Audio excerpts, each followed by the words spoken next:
राम कुमार हैं, राजस्थान से। प्रणाम आचार्य जी। क्या व्यक्तिगत जीवन में सभी सुख दुख जो कर्म हमने किए हैं अतीत में उनका फल होते हैं? और अगर ऐसा है तो मैं कैसे यह सुनिश्चित कर सकता हूँ कि भविष्य में सुख या दुख मुझे नहीं होंगे? न अतीत न भविष्य तुम्हारी मूल मुक्तता पर कोई प्रभाव डाल सकते हैं। तुमने अतीत में जो किया हो, तुम रहे होगे बहुत बड़े पापी। उसके बाद भी ठीक अभी तुमको यह ताकत, यह विकल्प उपलब्ध है कि तुम सही निर्णय कर सको, सही जीवन जी सको, बात को समझ सको। जिस व्यक्ति का सबसे निम्नतर स्तर का भी अतीत हो, जिसके ऊपर काले से काले कुकर्मों की छाया हो, उसको भी ये छूट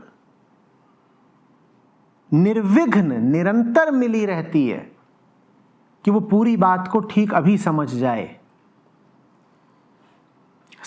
और आजाद हो जाए।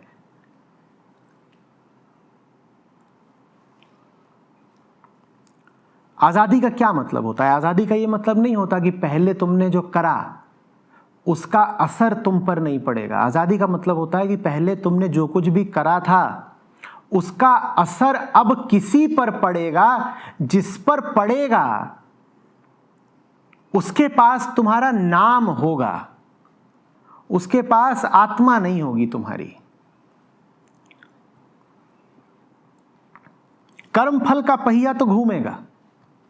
पहले कुछ करा है तो आज भुगतान तो करना पड़ेगा, लेकिन फिर भी इस पल अभी तुम्हें यह शक्ति और विकल्प उपलब्ध है कि तुम उस कर्म को करने वाले से और उस कर्म का कर्मफल आज भुगतने वाले से, दोनों से आजाद हो जाओ। तुम कहो कि जिसने किया वो भुगतेगा, हम नहीं भुगत रहे। तो भुगतने वाला भुगतेगा जरूर, क्योंकि कर्मफल का नियम अकाट्य है, उसमें कोई अपवाद नहीं होते। करा है तो भुगतोगे, लेकिन फिर भी जो तुम्हें शक्ति उपलब्ध है वो दोहराए दे रहा हूं। यह शक्ति तुम्हें उपलब्ध है कि जिसने किया उसने भुगता, मैंने नहीं भुगता। जिसने किया उसने भुगता, मैंने नहीं भुगता। तुम आजाद हो गए। तुम आजाद हो गए अतीत के कर्मफल से, और तुम आजाद हो गए उसी अतीत को भविष्य में दोहराने की बाध्यता से। इसी को कहते हैं वर्तमान में जीना। जो अतीत के कर्मफल से भी आजाद हो जाए और भविष्य के दोहराव की अनिवार्यता से भी। वो अब आत्मिक शक्ति में जी रहा है। वो कह रहा है खेल है। कोई था जो न जाने क्या क्या कर रहा था, कोई है जो न जाने क्या क्या भुगत रहा है। हमें दिख गया है कि हम करने वाले भी नहीं थे, तो हम भुगतेंगे क्यों? हम आजाद हैं। पुराने कर्मों का शरीर पर असर पड़ रहा है, हम पर नहीं पड़ रहा। पुराने खर्चों का हमारे बैंक खाते पर आज भी असर पड़ रहा है, हम पर नहीं पड़ रहा।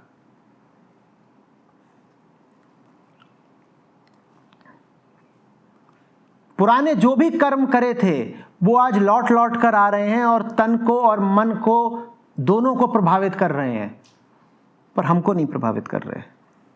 हम देखते हैं कि कैसे मन कपता है और तन को पीड़ा होती है।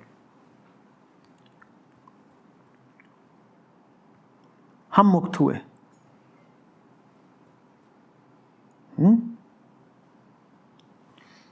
कर्मफल काटा नहीं जा सकता।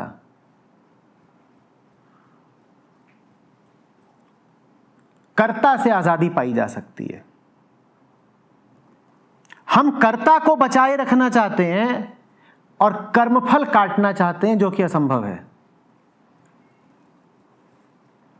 कर्मफल पड़ा रहने दीजिए, आपको कर्ता बनने की कोई जरूरत नहीं है, और जो कर्ता नहीं वो भोगता नहीं।